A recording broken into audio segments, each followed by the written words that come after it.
The Department of Meteorology is forecasting more thunder showers for various parts of the island due to a disturbance in the atmosphere. Our reporters say that stagnant floodwaters are still present in several areas which were affected by the recent rains. Although the waters of the Nilwala River are receding, our cameras captured footage of stagnant floodwaters in areas like Malimbada, Kadduwa and Athureliya.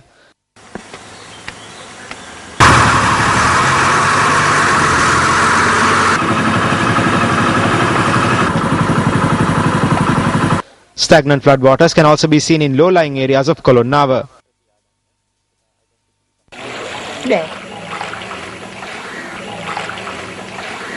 Although the waters of the Kalni River have also receded somewhat, stagnant floodwaters could be seen in Talwatta, Pattivila, Mavima, Malwana, Biyagama and Jayanti Mawatha.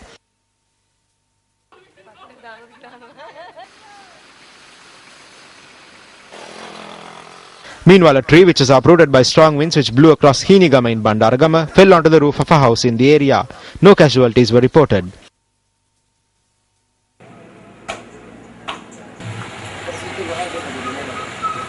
Meanwhile, the body of a person who is suspected to have drowned in the Talduvavatta Navammahara in Mattumagala Gampaha was recovered today. A man came this way. We do not know who it is. The water was chest high. The entire area was flooded. Paying no heed to our calls to stop, he went into the waterway. After that, we did not see him. We saw the body floating this morning. The body of the deceased is currently lying at the Ragama Teaching Hospital.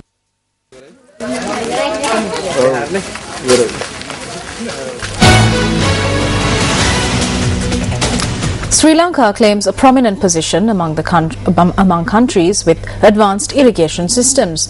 However, it is no secret that numerous ancient reservoirs and waterways have fallen into ruin due to negligence. So what must be done to protect these treasures and the proud irrigation heritage of the country?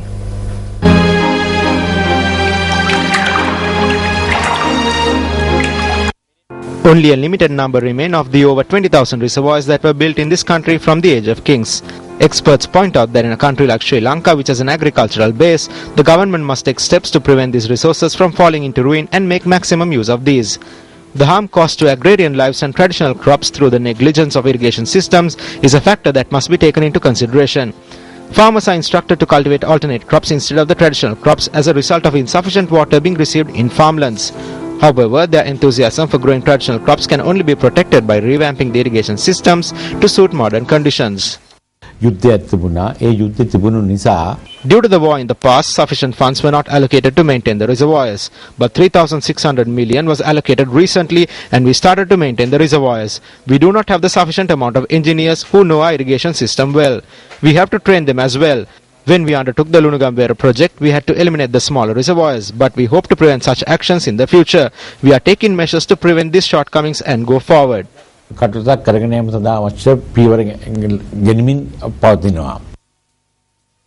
Veterans in the field believe that by using ancient irrigation technology appropriately and implementing practical irrigation plans, several problems in the sector can be corrected.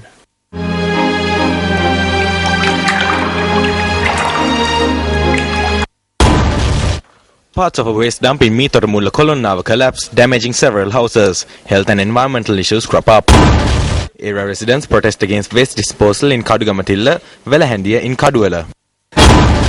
Waste dumped at the Raddolugama housing scheme in Siduwa from a month ago. A mountain of garbage in Malwana. Public health is threatened by garbage mixing with floodwaters brought by the rains. The waste dump in Malwana is a threat to public health. If so, have waste management responsibilities been lived up to? Tonight on our special segment Divinaguma, we take a look at the powers that will be vested in the Divinaguma Development Department through the Divinaguma Bill.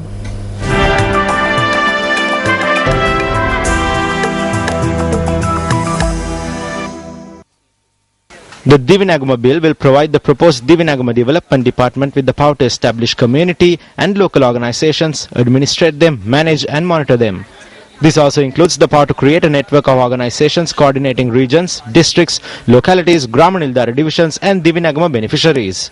The department will also have the power to provide material and financial support towards the establishment of centers for the storage, sale and preparation of the produce of beneficiaries. The department will also have the power to operate and utilize the Divinagama Development Fund and the Divinagama Circulation Fund. The department will also have the power to manage, monitor and audit Divinagama community organizations, community banks and community bank committees. The Divinagama Development Department will also be vested with the power to collect data and conduct analysis for the preparation of Divinagama development schemes and to organize lotteries with the assistance of the National Lotteries Board to raise funds.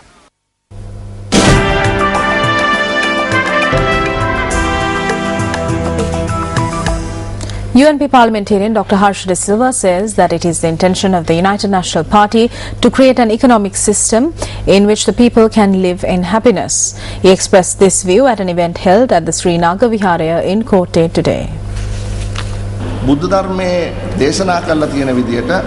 In following with the teachings of the Buddha Dharma, we have recently changed our views on the economic system. The UNP has submitted it as a radical statement by the party. As it has been said in the Kuta Danta Sutra and the Constitution, we will create an economic system which will allow the people to live in happiness, give wealth to the wealthless and ensure the welfare of the people.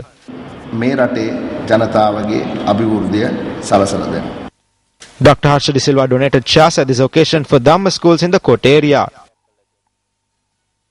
මේ රටේ මහ විනාශයක් වෙනවා මත්කුඩු වලින්. හරියට මත්කුඩු පස්සේ හරි බරපතලයි. හරියට අපේ ළමයි. This country is being destroyed by narcotics. The narcotic problem is severe. Our children get addicted to these. They sniff powders and swallow pills and are destroyed in various other ways. This is lethal and therefore we must have good governance to bring these children up properly. Give us your support to create good human beings. හොඳ ළමයි ටිකක් හදා ගැනීම සඳහා මිනිස්සු ටික හදා ගන්නට අපි පුළුවන් තරම් සහයෝගය දෙන්න ඕන. UNP parliamentarian Ravi Karnanayaka visited several areas in Colombo this morning. MP Ravi Karnanayaka, who arrived in the Bokuwat area in Modara, inspected the cleaning of the canal there. සියලු දෙනාම මීට සුමාන 3කට ඉස්සෙල්ලා ඉල්ලීමක් කරා මේ කානු පද්ධතිය. About 3 weeks ago, everyone here requested that this drain system be cleaned out due to blockages preventing the flow of water. Following this work, we can see that there has been immense development here. It is still not complete, but since the rains did not severely affect this area, we can see that we are on the right track. අඩුගානේ මේ වැස්සෙන් මේ පැත්තට පීඩනයක් ඇති නොවුණා ඒ පේනවා අපි යන මාර්ගය හරි කියලා. Subsequently, Karunanayaka visited the area adjacent to the Madampitiya cemetery, inspected the damage caused to houses by fallen earth embankments, and inquired into the problems faced by the people residing there. Still in local news, a peace symposium was held in Colombo yesterday, organized by the Ahmadiyya Muslim community in the country. The event was attended by representatives of various fields in society. Here in Sri Lanka, for example, we are very happy to see the peaceful situation emerge, where we can see an understanding between the Buddhists, the Muslims, Christians, Hindus, and everybody. When you go to schools, when you go to universities, to markets, you can see all kinds of people with different beliefs, with different religions, but we always happy to see the harmony, despite the fact that we might have different theories in different religions, but when we talk about peace, it is always there in our religions and our beliefs.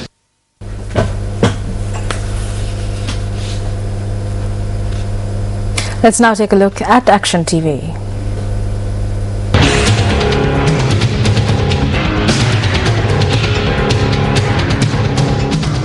When torrential downpours batter the Puttlam town, the most affected area is the depot junction which faces the Puttlam-Kurunegala main road.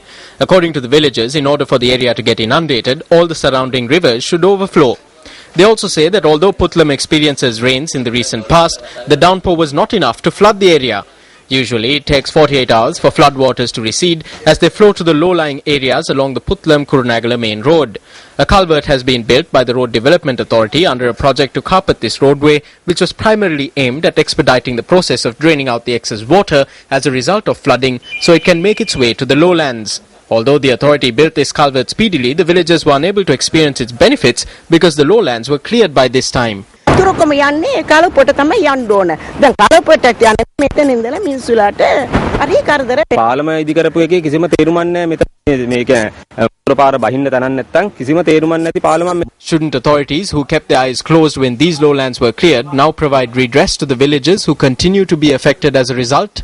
Chairman of the Puttlam Urban Council, this is over to you.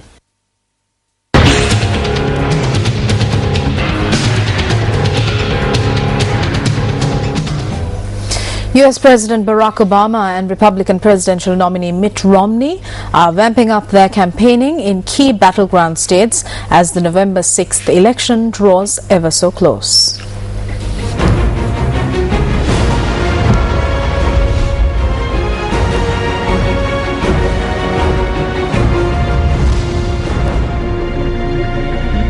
We have come too far to turn back now. We've come too far to let our hearts grow faint. Now's the time to keep pushing forward. Educate all our kids, train all our workers, create new jobs, rebuild our infrastructure, discover new sources of energy, broaden opportunity, grow our middle class, restore our democracy, and make sure that no matter who you are, no matter where you come from, no matter what you look like, no matter what your last name is, no matter who you love, you can make it in America if you try.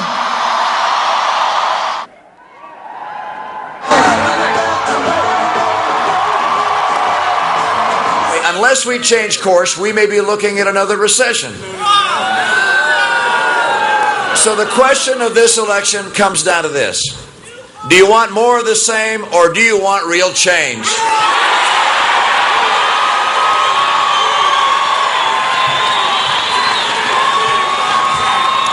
President Obama promised change, but he could not deliver change. Now I promise change, and I have a record of achieving real change.